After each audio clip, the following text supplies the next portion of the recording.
All right, good morning, everybody. I'm glad you're joining me here just for a couple of minutes. I thought I would go over some of the weekend headlines as I'm looking, and just a couple of comments that I wanted to make about some of the things that are going on for this weekend and for the next couple of days, and just wanted to touch base with everybody as we've got this holiday weekend coming up. And Monday I won't be working, or Tuesday. Mike Apelka will be filling in on Tuesday. So I thought I'd just go over a couple of things that have been on my mind. And I might touch in back and forth as well throughout the weekend, just to give you a couple of thoughts. First of all, a big thank you to everybody who came by Oaks Farm Seed to Table on Friday. It was a great time. We had a whole lot of fun.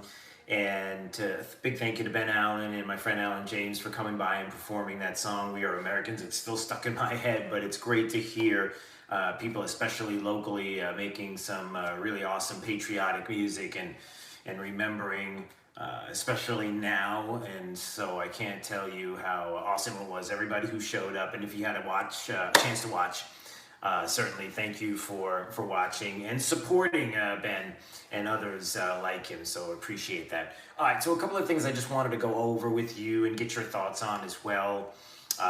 This morning, it's about 11 this morning on Saturday, and there are people that are already looking at what has happened with the mask mandates here in Lee County, what this school board did. Everybody understands what has been happening, the concerns of many about the politics that are at play here. Certainly when you have board members, and I can't emphasize this enough, listen, we are really, really, really going to have to focus on the local. We are absolutely going to have to focus on what is happening locally here in Southwest Florida right now and through to 22.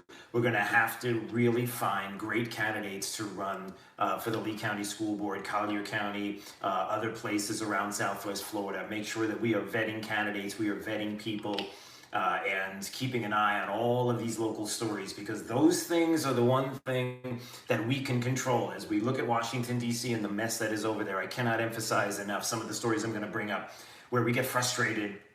We see what's happened. We know ultimately the way that we're going to get through this and what we need to do, but still, locally is where it's at. So we have the local media outlets all talking about the Department of Education here in the state doing this investigation into the Lee County School Board and this implementation of the mask mandates. And we talked about this. We talked about Alachua County and Broward County and how the governor was talking about the fact that they were going to withhold funds to the district, and they were going to do that. They're going to cut off money to the district, and the talk was, what's going to happen here in Southwest Florida? Were they going to look into this? And apparently, we're looking at this. The district got this letter. It states that the district is violating the parents' rights to opt out.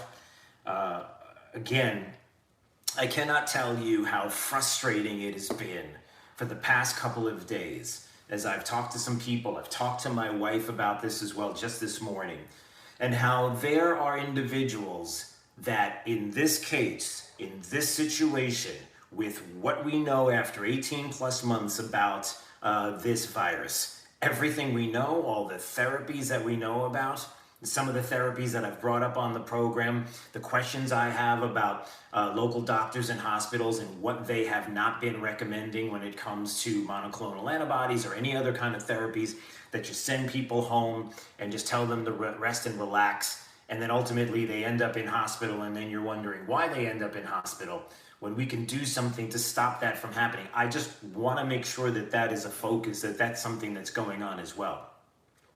But when I bring this specific issue up about what's happening here with the district and the talk of withholding money if they don't act, again, I am just amazed about how many people in the local media and state media are starting to suggest things like, in this situation, with everything that we know, that somehow the choice of parents and what they want to do when it comes to mask mandates, the mandating of your kids to wear a mask for hours at a time in a district, in a school, that with what we know right now, and the fact that we have more studies that continue to come out about mask mandates and what works and what doesn't work, and how we even have a brand new study that came out just recently, a few days ago. I believe it was a study out of Bangladesh, a huge study on mask mandates and masking up, and how there is a small percentage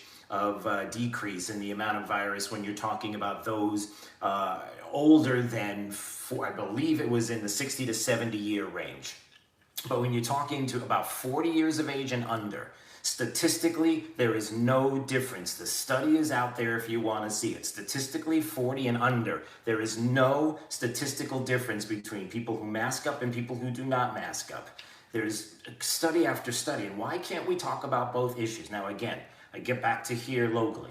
How many people there are who feel like, in this case, it's okay to take away the parents' rights and what they want to do?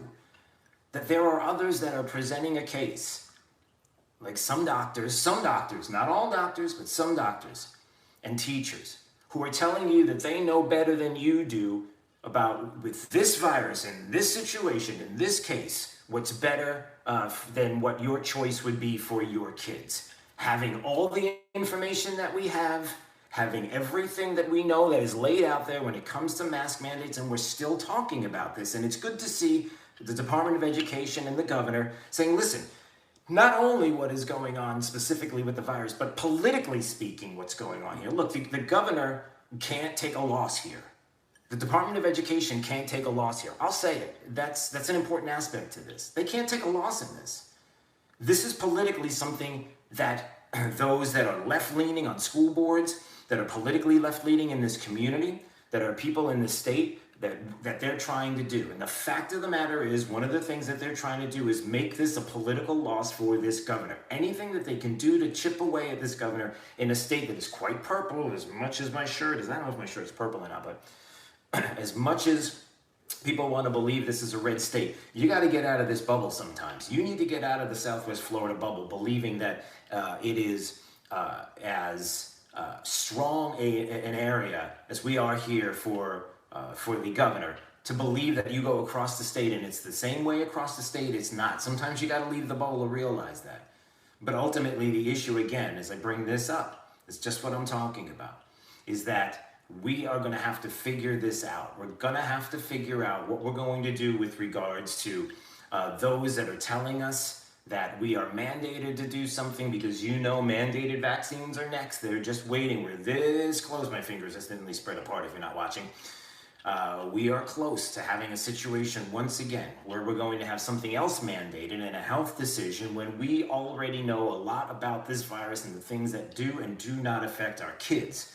We're talking about our kids, and certainly when it comes to masking, or even when it comes to the deaths associated with COVID. We've got to talk about this, and I just wanted to bring that up because through the weekend, we're going to have this conversation, that this has been brought up as a big deal. The Attorney General here, Ashley Moody, in the state of Florida, has an advisory opinion out right now responding to whether districts can and should be able to not opt out to make masks mandatory. And it was her opinion that the district has to comply, and any other applicable authorities, unless the judiciary declares them invalid. And we're going to find out. So again, the governor believes that he is going to win this on appeal, and we're going to keep an eye on that. So I just wanted to put that out there. And then some of the other stories that are going on right now with some of the other things that are happening. I noticed that Joe Rogan is feeling better. I brought up the fact that he was taking a cocktail of different therapies instead of getting the vaccine. One of them was ivermectin, and I know Twitter has gone absolutely apoplectic about the idea that there's Joe Rogan taking a horse pill. It's not a horse pill, everybody. Look up ivermectin. We come to find out on Thursday, on Thursday, come to find out that if you look at the CDC's own website and you're talking about the resettling of refugees in this country, one of the things they take is ivermectin. Really? You got refugees taking horse pills? Anybody want to talk about that? Look it up. You'll see. All you have to do is, well, I don't know if you can Google it, because Google is, you know how that works. Maybe a DuckDuckGo it. So you've got Joe Rogan taking ivermectin and another a cocktail of therapies, and now he's fine. So that is something that has to be looked at and discussed. No, the Texas new law does not ban abortions or even a majority of them. That story is out there as well in the decision that the court made, and we talked about that on Friday because remember, this is going to be the big pivot. Everybody's trying to figure out the pivot point, what that looks like, and how we get away from the disaster in Afghanistan and some of the things that are going there and pivot to what is next. The Texas law is going to be next. It's going to be huge. We keep an eye on it through the weekend, and I may, like I said, pop back in again before we come back on Wednesday, the show back on air, but I'll probably come back here, so make sure you're watching and check out the podcast too.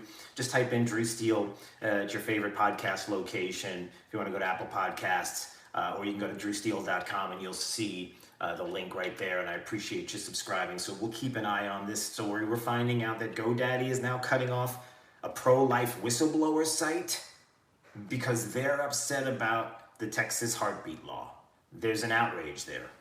And just like we talked about with the canceling of individuals with political beliefs when it comes to these big companies, these big corporations, when you're talking about, for example, Candace Owens that we found out once again, we talked about on Friday about how she went to go get a COVID test and the facility would not give her the test because of her political ideology. How far do we go with this? We've already seen the opening of the door and the cracking of that space and the stepping in. And so we keep an eye on that story as well, because if you think there's nothing to see here, it's never going to come to your front door. It's already at your door.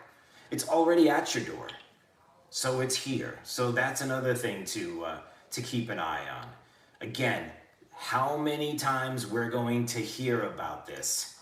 About the fact that there's so many other things that are going on right now. So many other things that are happening, and Afghanistan is not going to be in the headlines, and you can't let that go. We can't let it go away for a lot of different reasons. The political reasons, certainly, how Joe Biden has to be challenged now by Republicans. They need to step up and make sure that they're continuing to talk about this disaster, to look into this disaster more.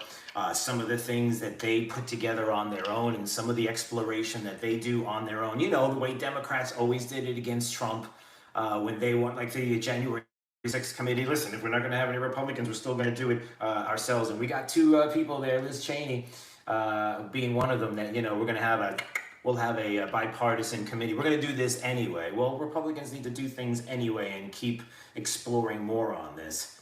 We come to find out now that China is the Taliban's principal partner in the international community.